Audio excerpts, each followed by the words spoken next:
How to do a fish's fecal examination for microscopy. To find out what disease your fish has, it can be necessary to do a fecal examination and a microscopic determination.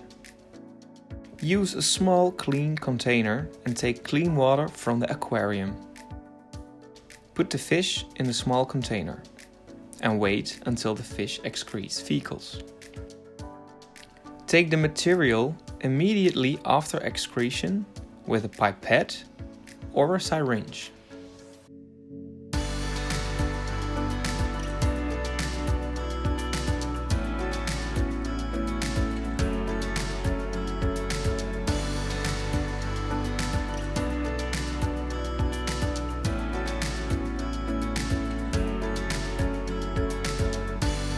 Put the fecals on the slide.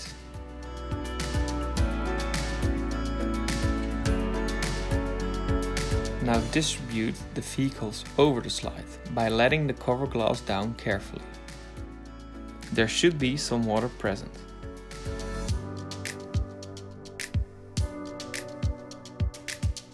Gently move the cover glass over the slide to flatten the fecals.